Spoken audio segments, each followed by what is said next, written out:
छोटी छोटी बातों से अगर सजगता का उपयोग करोगे तो हैरान रह जाओगे।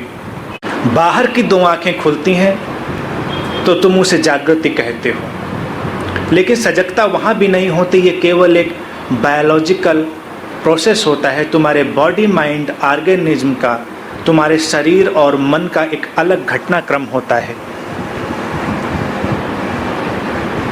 लेकिन सजगता भीतर की आंख खुलने का नाम है। बाहर की आंख खुलने से कोई सजग नहीं होता, भीतर की आंख खुलती है। अंतर्दृष्टि जब उपलब्ध होती है तब हम सजग होते हैं। अब जैसे इतने मित्र बैठे हुए हैं, तुम एक कुर्सी पर बैठे हो,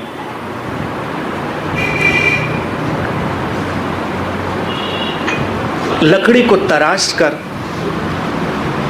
कुछ नक्काशी का उपयोग करके ये कुर्सी बना दी गई। ये कुर्सी क्या तुमसे अलग है? कहां पर तुम समाप्त होते हो और कहां ये कुर्सी प्रारंभ होती है?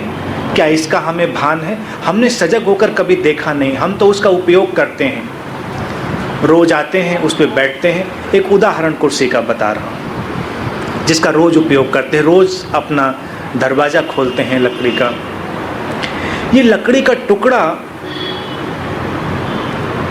अपने भीतर उतनी ही बात समेटे हुए है जितना ब्रह्मांड। अगर तुम इस लकड़ी के टुकड़े पर थोड़ी अपनी सजग दृष्टि डाल सको, उससे अपना अंतर संबंध जोड़ सको, तो तुम्हारे लिए किसी शास्त्र, किसी वेद, किसी उपनिषद, किसी गुरु की आवश्यकता नहीं रह जाती। इसी बात को कृष्णमूर्ति कहते रहे हमेशा। लेकिन क्या तुम सचमुच में उस अंतर्दृष्टि से उस अंतर संबंध को पैदा कर पाते हो? अगर नहीं कर पाते तो तुम विचार के तल पर उसकी भूल भुलैया में खो जाओगे। सजगता अपनी सीमाओं को गिराकर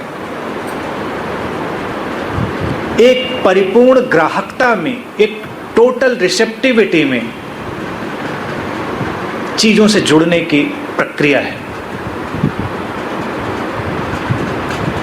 अब लकड़ी का टुकड़ा किसी पेड़ से आया होगा, किसी जंगल में, किसी बाग में ये पेड़ उगा होगा, वहां इस वृक्ष ने एक यात्रा की होगी।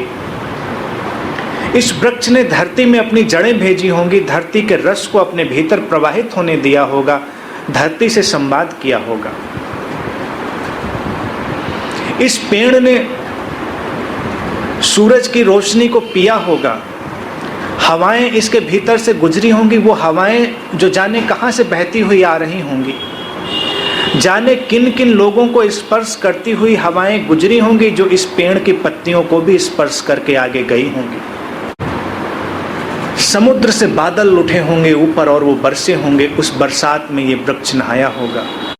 समुद्र में जाने कितनी नदियों का, जाने कहां कहां का जल जाकर मिला होगा, और उस जल को न जाने किन किन लोगों ने कहां कहां से छुआ होगा।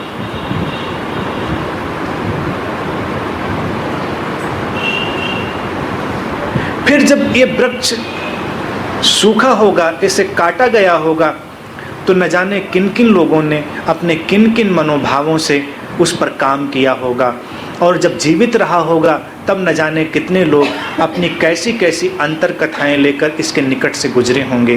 कुछ इसके पास बैठे होंगे, कुछ ठहरे होंगे। और फिर जब ये तुम्हारी कुर्सी में या तुम्हारे घर में लगे दरवाजे में ढाला गया होगा, उसमें तराशा गया होगा, तो उस पूरी प्रक्रिया में न जाने कितने लोगों की आत्मकथाएं जुड़ गई होंगी, न जाने कितने इतिहास उसमें शामिल हो गए होंगे। तो जब तुम ऐसे देखोगे, तुम्हें दिखाई देगा पूरा ब्रह्मांड, पूरा जगत इस छोटी सी कुर्सी में, इस दरवाजे में शामिल है। इसमें सारा का सारा मनुष्यता का इतिहास शामिल है। ये इतना अलग है ही नहीं तो दूसरा कहाँ? जब एक लकड़ी का छोटा सा टुकड़ा भी दूसरा नहीं रह जाता, उसमें मनुष्यता का पूरा इतिहास शामिल हो जाता है। और मनुष्यता का इतिहास मुझे अलग करके या तुम्हें अलग करके तो नहीं बनता, वो तुम्हें और मुझे शामिल करके ही बनता है। तो फिर जो एक शरीर चलता फिरता जान पड़ता है, वो दूसरा कहाँ से होता है? किस बिंदु पर वो दूसरा हो जाता है। एक वृक्ष जब अपने भीतर पूरे ब्रह्मांड को समेटकर, उतनी पूरी यात्रा को समेटकर खड़ा होता है, तो मनुष्य की यात्रा की तो तुम कल्पना ही कर सकते हो, कैसे कैसे, किन किन बातों से। इसीलिए हमने अध्यात्म में जब काम किया तो हमने आहार पर भी काम किया, हमने विचार पर भी काम किया, हमने बहुत सारी व्यवस्थाओं पर काम किया। तुम्हारा आहार भी तुम्हें बनाता है, तुम्हारे विचार भी तुम्हें बनाते हैं। जो तुम भोजन कर रहे हो वो भोजन कैसे कैसे धरती और आसमान के बीच एक यात्रा करके गुजर कर तुम्हारे भीतर आता है। और तुम्हारे विचार जिन्हें तुमने अपना मान बैठा है वो किन किन बॉडी माइंड ऑर्गेनिज्म से, किन किन शरीर मन की संरचनाओं से गुजर कर तुम्हारे भीतर भी तैर कर जाते हैं। तुम्हारा अपना वहाँ पर कहाँ है, दूसरा भी वहाँ पर कहाँ है। तुम मानते हो कि तुम्हारा ये विचार है, लेकिन क्या वो तुम्हारा अपना है? जैसे तुम हवाओं के एक वातावरण में रह रहे हो, उसमें सांसें लेते हो, ऐसे ही तुम विचारों के एक वातावरण में रह रहे हो, उसमें भी सांसें लेते हो। तुम्हारा अपना कोई भी विचार है ही नहीं।